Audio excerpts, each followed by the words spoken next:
Olá, seja muito bem-vindo a mais um episódio do programa Direito e Saúde. Eu sou a Alana.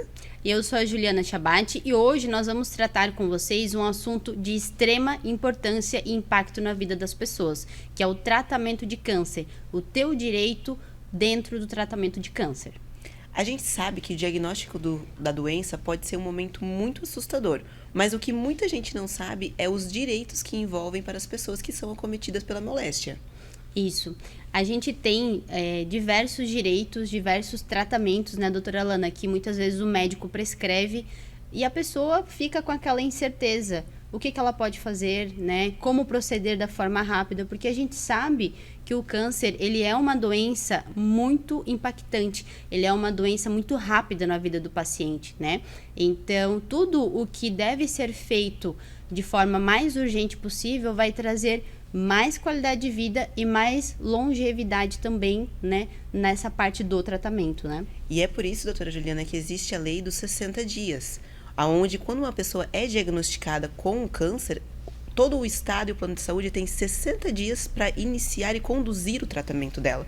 Então, essa história de deixar a pessoa na fila do SUS, esperando exames, esperando medicamentos, esperando ou o próprio diagnóstico ou a cirurgia, por longo tempo, isso não existe. Essa norma, ela tem que acontecer, pois ela é aplicável, e caso seja a sua situação e você se encontra nesse momento, você pode estar procurando a Defensoria Pública, o Ministério Público ou um advogado da sua confiança.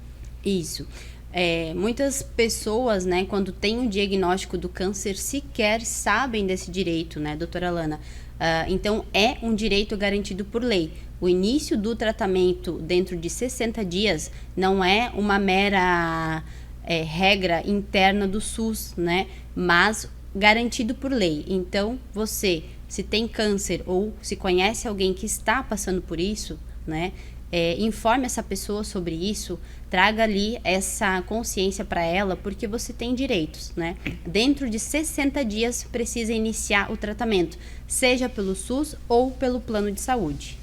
E o plano de saúde e o SUS, muitas pessoas têm muitas dúvidas do que eles cobrem, o que eles são obrigadas a fazer, o que eles podem ou não negar. E a gente recebe essas dúvidas quase que diariamente, né, doutora Juliana? E como é que fica nesse ponto? O que o SUS tem direito ou tem o dever de custear? Isso. Quando a pessoa recebe o diagnóstico, como a gente está falando, né, toda a família também é impactada. Então, tira, né, todo mundo ali do eixo, porque é uma preocupação gigantesca.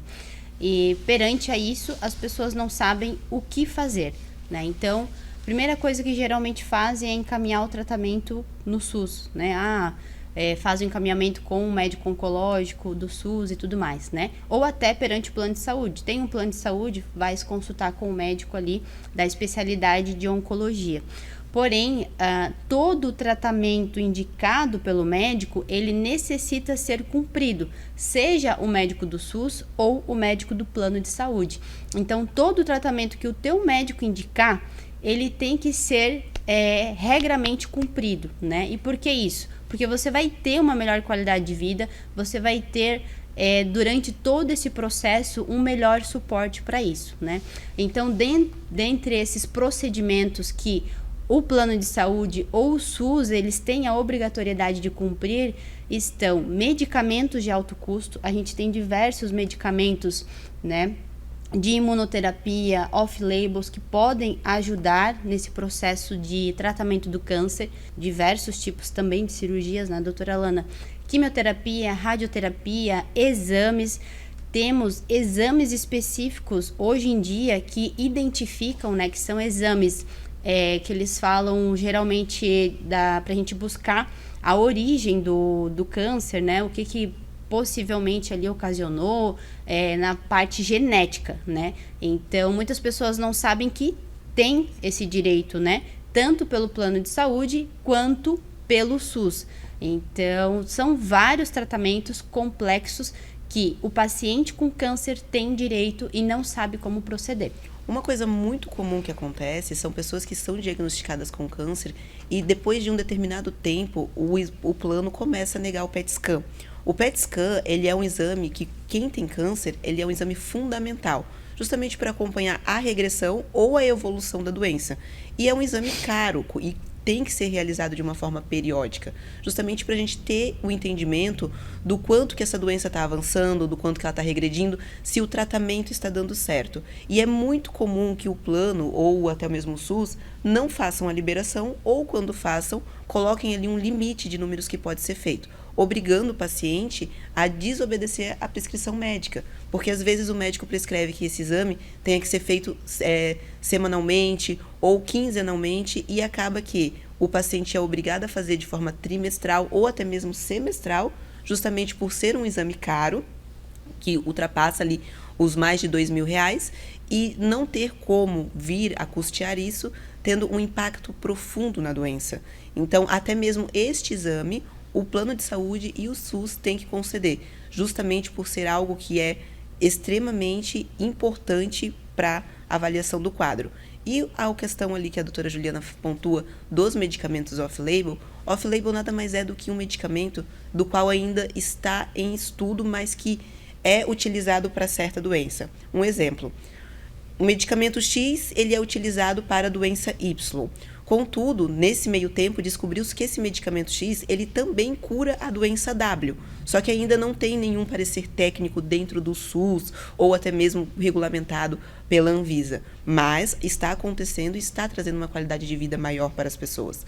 Então, esses são os medicamentos off-label, que o SUS e o plano de saúde tendem a negar, tendem a não custear, justamente pelo fato que não está no rol da ANS ou não tem estudos suficientes, né, doutora Juliana? Sim.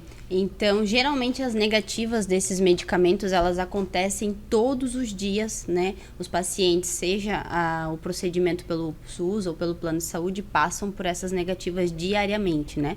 E essa questão dos medicamentos off-labels ou terapias experimentais, a gente sabe que mundialmente a ciência, ela vem se atualizando a todo tempo, né? E o que acontece? Geralmente o plano de saúde, ele nega procedimentos sob essa alegação de que não está no rol da ANS. O teu pedido, o teu tratamento médico não está no rol da ANS. Porém, o que a gente tem que frisar aqui, né, doutora Lana, é que o rol da ANS, ele é previsto numa legislação lá de 1988. Se a gente colocar um mero cálculo de 1988 a 2025, olha quantos anos se passaram. Então, durante todos esses anos, a ciência, obviamente, ela teve um progresso, né?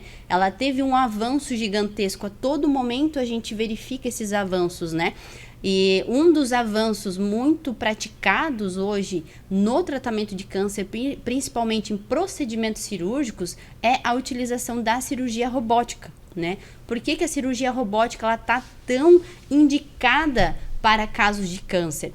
Porque através da robótica, através da equipe médica especializada, né, e de todo o kit de material da robótica, os médicos e a ciência também, através de artigos científicos, né, doutora Lana, eles comprovam que essa cirurgia, ela tem uma melhor precisão em determinadas ali partes que a pessoa necessita da cirurgia. Tivemos recentemente um caso de uma paciente que ela teve câncer no uréter, né? Câncer no uréter ali que vincula a parte do rim. Então, o uréter, ele é uma região muito sensível para chegar. É como se fosse um canal, né? Um canal entre o rim e a bexiga, né? E ele é, então, um canal mesmo, né? Vamos, de forma muito simplória aqui, explicar para vocês como se fosse uma veia mais grossa, um canal, né? Então, é uma cirurgia muito mais complexa para ser realizada, né? Porém, a cirurgia robótica, ela traz essa precisão necessária, né? Ela consegue ali ter maior especificidade no local que vai ser feito o tratamento do câncer de forma cirúrgica, tá? E a gente tem diversos tratamentos ali do câncer que são negados sobre essa alegação, então, de não estar no rol da ANS. Por quê? Esse rol, ele é muito antigo. Por isso que, atualmente, a jurisprudência e as decisões judiciais entendem que o rol da ANS, ele não é taxativo, ou seja, não é apenas os procedimentos que estão nesse rol que devem ser cobertos, porque a gente teve esse avanço da ciência, a gente teve esse avanço da tecnologia, e que isso hoje é utilizado para maior qualidade de vida do paciente. Então, hoje, com os avanços que a gente tem, esse rol ele foi simplificado, né, doutora Lana? Juridicamente se chama de um rol exemplificativo, que ele é um rol, hoje em dia, mais aberto, que havendo ali a comprovação de diagnóstico da doença, melhor tratamento de saúde para o paciente, a gente consegue simplificar ele e incluir, então, ainda que seja um procedimento experimental, em doenças específicas como câncer, ainda que seja medicação off-label, através do quê? Da prescrição médica, né, vinculando que aquele tratamento é essencial para o paciente, vinculando também o que na prescrição médica? Que tratamentos anteriores não foram suficientes, né? O caso dessa nossa paciente com necessidade da cirurgia robótica, ela já tinha feito, com 29 anos apenas, né, doutora Lana? Ela já tinha feito sessões de quimioterapia, radioterapia, com 29 anos, e como é um processo, né, de tratamento muito invasivo na saúde do paciente, o que ela teve que fazer? Ela teve que realizar o congelamento de óvulos também, né? Como ela tinha plano de saúde, o plano de saúde cobriu toda essa parte do congelamento dos óvulos dela, antes dela realizar o procedimento ali da quimioterapia e radioterapia, né? E aí a cirurgia robótica veio após isso, porque demonstrou através da prescrição médica que as sessões de radioterapia e quimioterapia realizadas não foram suficientes para matar a doença. E essa questão que a doutora Juliana está pontuando, que foi também o caso dessa nossa paciente, às vezes, né, o que acontece? O câncer é uma doença que muitas vezes ela se apresenta de uma forma muito agressiva. Então, ela acaba culminando o tempo da pessoa, né? A pessoa não tem muito tempo, às vezes, para bater boca com o plano e para demonstrar que ela não pode fazer uma cirurgia de campo aberto. O que é uma cirurgia de campo aberto? Aquela cirurgia que os médicos não utilizam nenhuma ferramenta robótica, apenas suas mãos e os materiais necessários. E aí ela acaba se submetendo a efetuar o pagamento desse procedimento, pois ela precisa de mais precisão, ela precisa de mais tecnologia e até mesmo ela precisa de uma recuperação melhor. Porque quando as pessoas estão com câncer, elas estão com a imunidade afetada. E a partir do momento que afeta a imunidade delas, elas não têm toda aquela vitalidade, aquela saúde que poderia ter para se recuperar de uma cirurgia realizada no campo aberto. E como a doutora Juliana falou, o ponto de ter essa uretra e ter uma precisão com a robótica é muito maior. Justamente pela falta de tempo e pela falta de opções e pela negativa do plano, elas se submetem a realizar o pagamento custeado, elas pagam por falta de tempo e aí após isso tem direito ao reembolso, pois a partir do momento que é prescrito com urgência, com os pontos de tratamento que já foram efetuados, o paciente tem direito à melhor tecnologia. Isso. E frente a isso, né, doutora Lana, um dos principais questionamentos que a gente tem de clientes e que pacientes que passaram por isso é: o plano de saúde, ele pode escolher e determinar o médico, o local onde vai ser feito o tratamento, né? Então, a gente tem diversas regras e exceções nesse sentido, né? Uma das regras é o seguinte: o plano de saúde, em regra, sim, o tratamento ele é realizado com um médico credenciado, na rede credenciada que a gente chama, né, do plano de saúde. Porém, em casos em que o plano de saúde ele não tem o profissional especializado para realizar o seu tratamento médico, para realizar o seu procedimento cirúrgico, de acordo com as necessidades específicas da sua patologia, nesses casos, existe então a possibilidade de você ter todo o tratamento, procedimentos cirúrgicos de forma contínua com um médico particular ou em clínica particular, desde que demonstre essa falha, essa ausência de prestação de serviço, né, pelo plano de saúde. Então, a gente traz essa questão, né, de que é possível o tratamento fora da rede credenciada. Rede credenciada, então, médicos ou clínicas que atendam pelo plano de saúde quando não tem essa especialidade que o paciente necessita. Por quê? Como a gente já falou, né, doutora Lana? O paciente, ele tem direito ao tratamento médico que melhor se adeque para a sua qualidade de vida. E quem que determina isso? O médico que acompanha o paciente, o médico assistente que a gente chama, né? Porque muitas vezes esse médico já acompanha há anos o paciente. Então, ele que sabe como que a doença se desenvolveu, quais todos os tratamentos que o paciente já teve, qual toda a evolução ao longo desses anos e o porquê que hoje ele está prescrevendo tal procedimento, determinada medicação, né? Justamente por conhecer esse histórico do paciente e por já ter vivido com ele todo esse tempo.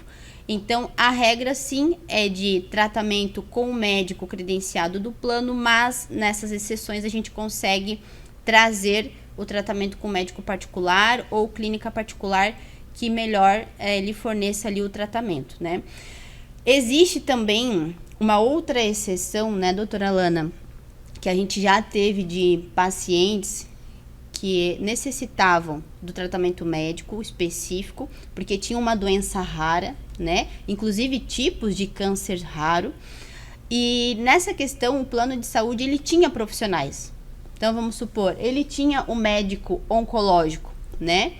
Porém, ele não tinha um médico especializado naquele tipo de câncer. E especializado, quando a gente fala, não é o médico ele tem a especialidade oncológica ou é um fisioterapeuta, né? Determinados casos como esse que a gente está mencionando, que o paciente necessitava, por ter um câncer raro, uma doença rara, ele necessitava daquela especialidade específica, ou seja, o médico daquela doença rara, daquele tipo de câncer raro. Nesses casos, havendo a comprovação também dessa melhor especialidade, provando ali que a clínica ou que o médico escolhido pelo paciente foi escolhido porque ele entende daquela doença rara, daquele tipo de câncer raro, judicialmente consegue, ainda que o plano tenha médicos genéricos oncológicos, a gente consegue a continuidade do tratamento na rede particular. E como que fica esse pagamento, né, doutora Lana? O pagamento vai ser feito pelo plano de saúde ao médico específico da sua necessidade. Mas é somente pontuando, é caso na ausência, se tiver a ausência. Uma forma que o plano de saúde usa para coibir também as pessoas e amedrontar é a famosa junta médica. Sim. Eles pegam o tratamento do paciente, né, a situação do paciente e jogam para peritos médicos contratados pelo próprio plano. Hoje, a Justiça já entende que essa junta médica, ela possui interesses específicos próprios para o plano de saúde. Então, em hipótese alguma, a junta médica, o parecer dela terá mais valor do que do médico que está acompanhando.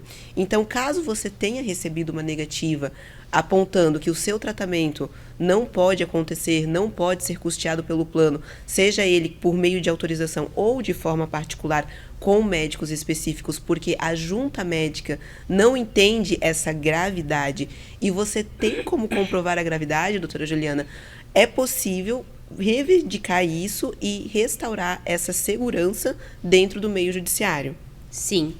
A famosa junta médica que a gente explica, né? O que acontece? O paciente necessita de um tratamento específico, necessita de um procedimento, uma cirurgia, né? Por exemplo, a cirurgia robótica para o tratamento do câncer.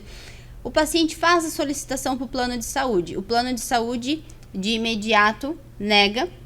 E, em alguns casos, em razão de complexidades, fazem esse encaminhamento, então, né, doutora Lana, para a junta médica do plano de saúde. Mas como a doutora Lana bem citou, a junta médica do plano de saúde, ela é contratada pelo plano de saúde. Ou seja, ela vai dar parecer técnico visando sempre o melhor interesse do plano de saúde. Existem exceções? Existem, né? Não é 100%, mas na maioria dos casos que a gente tem ali a prática, a vivência diária, é que a junta médica contratada pelo plano de saúde decide, na maioria dos casos, em benefício do plano de saúde. E essa é apenas uma estratégia de defesa do plano de saúde, sabe por quê? Judicialmente, na defesa do plano de saúde, eles trazem isso. Olha, judiciário, essa patologia aqui, ela não necessita do tratamento específico solicitado, porque não está no rol da ANS, e a nossa junta médica trouxe aqui fundamentos do porquê que ela não deve ser coberta pelo plano de saúde, né? Mas, né, doutora Alana, graças a Deus, hoje as nossas decisões judiciais estão muito avançadas. O judiciário está preparado, sim, para julgamento dessas ações de saúde com muita responsabilidade e acolhimento, porque entendem justamente isso, que o tratamento que o paciente necessita, ele vai responder ao pedido médico do médico que acompanha o paciente, né? Então, na maioria dos casos, ainda que tenha junta médica a favor do plano de saúde, que é uma equipe de médicos a favor do plano de saúde, nós, com a documentação correta, relatórios médicos corretos, que a gente faz toda essa análise, né? Conseguimos ali provar judicialmente que o médico do paciente, ele tem essa prevalência na escolha do tratamento médico. Às vezes a junta médica também, doutora Juliana, pode ocorrer o quê? Ela aprovar alguns procedimentos e negar outros, ou até mesmo aprovar o procedimento e negar o material. Um exemplo, tivemos um caso recente do qual um paciente também acometido pelo câncer precisava de um curativo específico, o curativo a vácuo, depois da cirurgia, para uma melhor recuperação, uma melhor de uma desenvoltura ali do próprio procedimento, para que a cicatriz, que era bem grande, se formasse de uma forma melhor e acabasse cicatrizando de uma forma mais coerente e mais saudável. E a junta médica, ela aprovou o procedimento, a cirurgia em si, contudo, negou esse curativo que era tão essencial para o caso. E até mesmo nesses casos onde tem a aprovação pela metade, que não deixa de ser, a gente consegue reverter, né? O judiciário, ele entende a necessidade da prescrição médica e reverte isso de uma forma rápida e urgente, desde que tenha a documentação correta. Ou muitas vezes pode acontecer também eles sugerirem a substituição, né? Ter a indicação de um material específico, mas a junta médica entende, né? Pontua ali que por ser esse material muito caro, por eles não conseguirem ou até mesmo terem que importar, por um outro material não tão bom, que não vai cumprir tanto as expectativas quanto aquele que foi indicado pelo médico. E isso também acontece em casos de prótese, como da cirurgia reparadora. A cirurgia reparadora na mulher que foi acometida pelo câncer nas mamas, às vezes o plano autoriza o procedimento, mas nega a prótese de silicone, né, doutora Juliana? Sim, a gente tem muitos casos, então, né, que a mulher passa, já tivemos diversas relatos, né, doutora, sobre isso, que a mulher, ela passa, então, por todo o tratamento do câncer, né, que é um tratamento muito cansativo, exaustivo para a saúde da paciente. E, infelizmente, em alguns casos, né, em grandes casos, grande quantidade de casos, a mulher passa por essa situação de ter que, em algumas situações chamam de mutilação, né, doutora Alana? Ela tem que se mutilar, né, infelizmente, ter essa parte do corpo tão essencial para a autoestima da mulher retirada em razão do avanço da doença, né?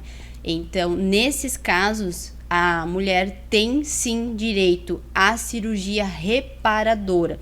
Nesses casos, a cirurgia reparadora, ela não pode ser entendida como estética. Por quê? Ela tem uma intenção e ela atua, né, diretamente ali na autoestima da mulher, na questão psicológica, mental, funcional.